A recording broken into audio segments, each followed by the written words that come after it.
முக்தி நெறி அறியாத மூர்கரோடு முயல்வேனை பக்தி மரம் அறிவித்து பழவினைகள் மாறும் வண்ணம்னு சொல்லியிருக்கார் நடராஜ பத்தில். நம்ம சுவாமியை அறியும் பொழுது நம்மளுடைய பழவினைகளை அறுத்துக்கிறோம். அதை நம்ம துளி துளியாக கரைக்கிறதுக்கு இப்போ நம்மளுக்கு திருவாசகம் ரொம்பவே பயன்படுறது. இப்போ நம்ம போற்றி திருஅகவலில் இருக்கோம். 121 வாக்கியங்கள் வரைக்கும் பார்த்துருக்கோம். நம்ம கடைசியாக பார்த்த வாக்கியம் வாழ்வே போற்றி என் வைப்பே போற்றி. நம்மளுடைய நிதிகள், நம்மளுடைய சேர்க்கைகள், நம்மளுடைய சொத்துக்கள்லாம் பெருசு கிடையாது, சுவாமி தான் பெரிய வைப்புன்னு சொல்லியிருக்கா. அடுத்த வார்த்தை முத்தா போற்றி, முதல்வா போற்றி, அத்தா போற்றி, அரணே போற்றிங்கிறாங்க. அப்போ நித்திய முக்தனாக இருக்கக்கூடியவர் சுவாமி மட்டும்தான். நம்மளுக்கெல்லாம் நோய், மூப்பு, பிணி, சாக்காடு எல்லாத்தோடையும் தான் இருக்கும். ஆனால் நித்திய முக்தனாக எதையுமே அண்டாத, எதுவுமே தன்னை மாற்ற முடியாத இயல்பில் இருக்கக்கூடியவர் சுவாமி ஒருத்தர் தான். யாருக்குமே அந்த நெறி சொல்லப்படலை. அப்போ எல்லாத்துக்கும் ஆதி மூலமாக இருக்கார். அதனால் அவர் முதல்வா போற்றிங்கிறார். அத்தா போற்றி, அரணே போற்றிங்கிறார். எல்லாருக்கும் அத்தன் யார், அப்பன் யார், சுவாமி தான். அப்போ எல்லாருக்கும் தந்தையானவனே போற்றி. அப்போ அரணே போற்றி, உயிர்களுடைய மலத்தை அகற்ற ஹரன். ஹரன்னா யார், மலத்தை அகற்றக்கூடியவன். நம்மளுடைய மலத்தை அகற்றி நிர்மலமாக நம்மளை செய்யக்கூடியவர் அவர் ஒருத்தர் தான். பருதி கண்ட பனி போலங்கிறோம். அப்போ எப்படி பருதியில் பனி விலகி போகிற மாதிரி நம்மளுடைய பாவங்கள் அகழும் பொழுது சுவாமி நம்மளை நிர்மலமாக பண்ணிடுறார். அது அவரால் ஒண்டி தான் முடியும். அதனால் அவர் அரணே போற்றி. உரையுணர் விரந்த ஒருவ போற்றி, விரிகடல் உலகின் விளைவே போற்றிங்கிறார்.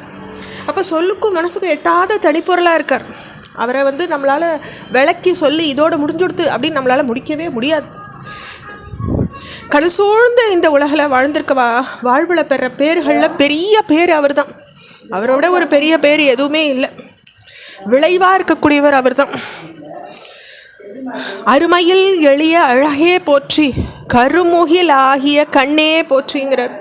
அப்போ உயிர்களை பெற முடியாத அருமையான பொருள் நீ தான். எத்தனையோ பொருட்களை நம்ம வசந்ததுங்கிறோம், ஒஸ்தியானதுங்கிறோம், இதை விட பெரிய பொருள் இல்லைங்கிறோம். ஆனால் சுவாமி தான் உண்மையான அருமையான பொருள். பக்தர்களுக்கு எளிசில் அகப்படக்கூடிய அழகனாகவும் அவர் இருக்கார். அதுதான் அதில் விந்தைக்கான விஷயம்.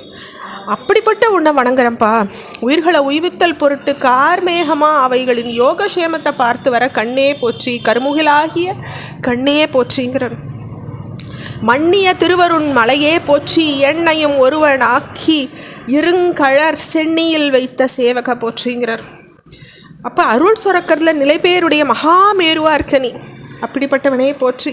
தகுதியற்ற என்ன தகுதி வாய்ந்த ஒருவனாக செஞ்சு உன்னுடைய பெரிய பாதத்தை என் சிரசில் வச்சேன்னு சொல்கிறார் மாணிக்கவாசகர். அப்போ மாணிக்கவாசகர் தன்னை குறைச்சி மதிப்பிடுற பல இடங்களில் இதுவும் ஒன்று. அப்படிப்பட்டு என்னை ஆட்கொண்ட வீரனே போற்றிங்கிறார்.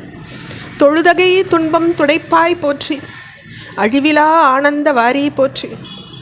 உன்னை வந்தடைஞ்சு வழுத்துறாளே, உன்னை துதிக்கிறாளே, அப்படிப்பட்டவாளுடைய துன்பத்தை துடைக்கிறவன் நீ தான். சாஸ்வதமாயுள்ள ஆனந்த கடலை, அழிவில்லாதது, அதுக்கு அழிவே கிடையாது, அதுக்கு ஒரு முடிவே கிடையாது. அப்படிப்பட்ட ஆனந்த கடலே போற்றி. தெவிட்டாத தெள்ளமுதம், எதை தின்னாலும் தெவிட்டிடும், எந்த ஒரு சந்தோஷமும் தெவிட்டும். ஆனால் சுவாமியை தெவிட்ட மாட்டார். அகண்டமாக நித்தியமாக இருக்கக்கூடிய ஆனந்தம் அவர் தான். அழிவதும் ஆவதும் கடந்தாய் போற்றி, முழுவதும் இறந்த முதல்வா போற்றிங்கிறார். அப்போ ஒடுங்கிறது தோன்றுறது அப்படின்றது இந்த பிரபஞ்சத்துக்கு தான். அதுக்கு அப்பாற்பட்டவன் சுவாமி. பிரபஞ்ச சம்பந்தமான எல்லாமே மறைஞ்ச பின்னையும் மூலப்பொருளாக ஆண்டு இருக்கிறவனே, அப்படிப்பட்டவனே போற்றிங்கிறார். மானேர் நோக்கி மணாளா போற்றி, வானகத் தமரர் தாயே போற்றிங்கிறார். அப்போ மானவொத்த கண்களை உடையவரா, ராஜீவலோச்சனான்னு வேதம் அவரை சொல்கிறது. அப்படி மான்விழி மணாலா அப்படின்னு அழைக்கிறார். விண்ணுலகத்தில் இருக்க தேவர்களுக்கு தாயாக இருந்து காக்கிறவனே போற்றி. பாரிடை 5ஆய் பறந்தாய் போற்றி, நீரிடை 4ஆய் நிகழ்ந்தாய் போற்றி.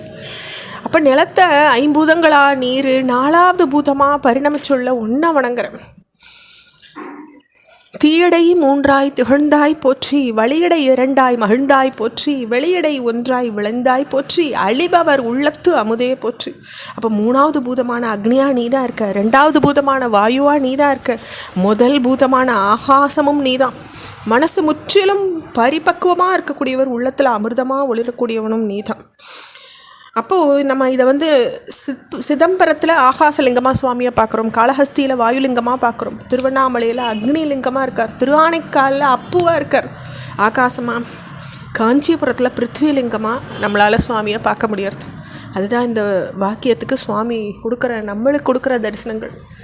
தொடர்ச்சியை அடுத்த பகுதியில் பார்க்கலாம். ஓம் நம சிவாய்.